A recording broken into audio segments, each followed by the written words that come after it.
Should be recording then. Yeah. Okay. Today we're going to be talking and try to introduce our DPH Conversations and talking to Dr. Lee Briese. Dr. Briese graduated from the Doctor Plant Health Program in 2019.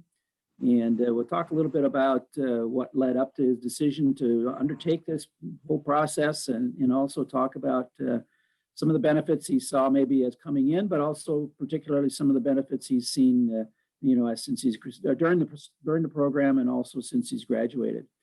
So when Lee started the program, he was a very experienced crop consultant with Central in North Dakota and had 19 years of experience. But he wasn't just a normal crop consultant either. The year that he spent his first year in the Doctor Plant Health Program, he received the award for the Advisor of the Year Award, International Advisor of the Year, CCA Advisor of the Year Award, and also the Crop Consultant of the Year Award from the National Alliance of Independent Crop Consultants. So coming into the program, he certainly wasn't kind of searching for a career or anything like that, but he was a hardened, I guess, crop consultant with very good experience. So Lee, what kind of mindset did you have when you were kind of thinking about coming into the DPH program? Well, I've always been kind of pursuing, just trying to be better every time, every day, just this continuous progress and learning. Yeah, and I really wanted some depth of learning, and across disciplines, and that's really what attracted me to the Doctor of Plant Health Program, is that there's so many different disciplines that are covered and the depth at which we go into with them. Yeah, I think that's a good point. It's a point I make a lot. Is certainly people recognize the breadth of the program, but I think the real key and strength of the program is the depth that you get across that breadth, and building that base of knowledge to take forward to the field when you go. How do you feel that the DPH program has really provided you benefit in your position since while you were in the program, but also since you've been out of the program? Right. Yeah. So during actually was one of the first. It was a confirmation I was doing the right thing. So I had gone back to school earlier and gotten my master's, and that was directly in soil science, and was very good thing to do. I'm really glad I did it. And again, it was that depth thing. But during the DPH program, while we're doing that, the plant pathology type depth that we added to it, and the weed science depth that we added to it. So some specific examples is some of the classes in the laboratories that we worked on were showing us how to do some very easy plant diagnostics and things that were really good, and you could actually do even in the field or at home in a small laboratory. And I was able to take that directly from the classroom back into the field and use that right away. And it was nice because I could get conformational diagnostics within a few hours of the diseases and plants, the problems that we were facing. And that really helped make decisions for those growers in a very short period of time. Versus before that, I was sending plant samples into diagnostics laboratory, and again, getting good results. But if it's a Friday afternoon when you're checking that field, it's going to be 4 to 5 days before you're going to even get a chance of results. Versus I had it within a couple hours or the next morning. Mm-hmm.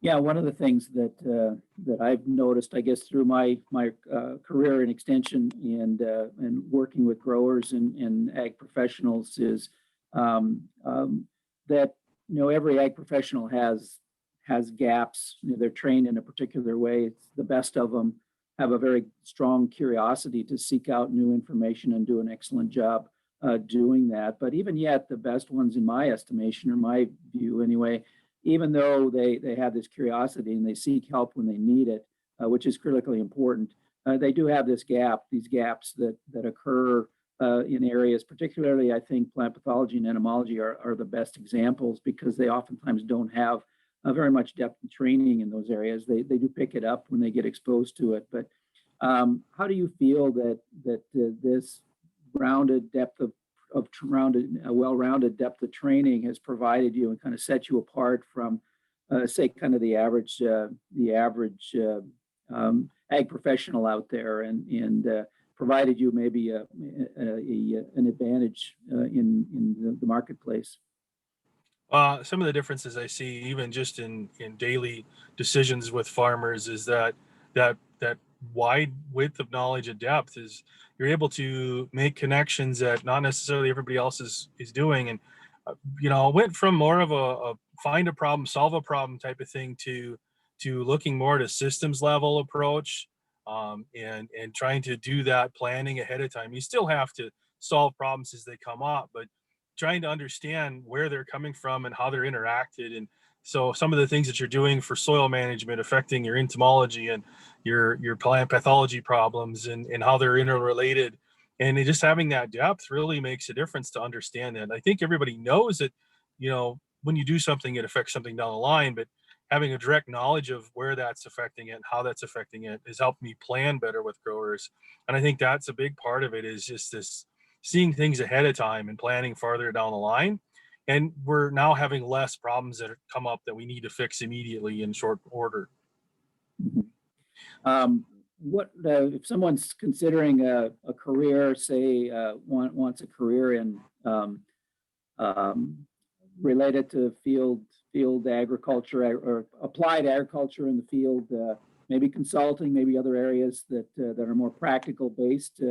What advice would you give them, I guess, as they're looking forward to their career to try to really make an impact in agriculture? Well, yeah, definitely make sure that you're prepared for that. And I think that the DPH program is really a vast preparation. It allows you to move into any sector of agriculture very easily and do well with it.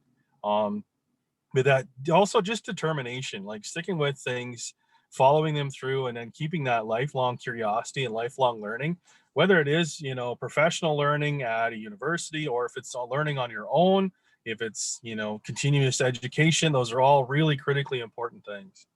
Okay. Um, Now you did you getting through the program for you was certainly a challenge. I kind of liken it to Lee was kind of commuting from North Dakota to Nebraska, and he spent several semesters here, but also did some of the coursework from a distance. He kind of had to reshuffle his workload to try to be able to do that through cooperation with some of his colleagues. Certainly was real beneficial. But maybe you certainly had challenges along that line, and to try to keep your business going while going to school. But from the standpoint of getting through the program, the DPH program, what do you think was kind of the most important factor of trying to get through it and get through? Again, the DPH program is a fairly rigorous program, so you've got to make the commitment to it and put in the time and the work to make it pay. Yeah, I came in fairly arrogant with my previous experience, and just kind of the way that I am. I was fairly confident right off, like, yeah, I got this, no problem. This won't be that hard. And I had gone back to school and gotten my master's, like I mentioned before, and that wasn't near as challenging as the DPH program was. And it was all good, but it was something. Time management was very critical for me, and being able to work ahead and stay ahead of things, because I had the job on the line where things could pop up at a moment's notice, and I may not be able to take a break from school, because or to do schoolwork I had to take a break and do my actual paying job type of thing. So that was challenging. Very open, though. All of the professors were understanding and very helpful, and found ways to work around some of the challenges that I had. Like, I had to be done by early April every year, because that's when we're in the field up here. And we had several ways to do that, manage that. And that was very helpful. That made a huge difference. But, that's that planning ahead. I would advise that to all students. Uh, I think people in general have this thing, I got a couple of weeks to do that, I'm not going to worry about it. It was the difference is, oh, I've got a couple of weeks, I need to start now, so that if I need help or I need time or need to take a break, I can do that and still meet the deadlines. Yeah, I think that's good advice, not just for students, but for most of us in our careers as well. And good advice I should probably take up as well. But um, I guess I don't have any more to talk about, but again, I appreciate your time. Do you have any other comments about the program or kind of where I you see it do. taking you in the future? I do. I think one of the undervalued things that I didn't recognize at the time and I miss now actually was the interaction with the other students in the program. Yeah, and it's such a diverse program. There were horticultural background, ag background, soils background, weed science background, entomology background. So a lot of depth of knowledge in that room, and people come in from very different places. And not everybody's an ag kid. Some of these folks are, from urban areas and that type of thing, and their perspectives and their goals and what they want to do in their future is really important. And having those conversations and talking about things that are related to the classwork we were doing, but more on a larger scale, on a more inclusive scale across the disciplines and across the perspectives, that was something I gained a tremendous amount from professionally, was just listening and learning from other people and their perspective and how they saw the same type of information in a different way and how they use it in a different way. So anybody that's looking at this program, I think that is one of the strengths that you may not be quite aware of, is just that cohort of people going through is huge benefit to you. Yeah, and it really helps you grow. And after almost 20 years in the field, I grew tremendously, both personally and professionally, through that interaction.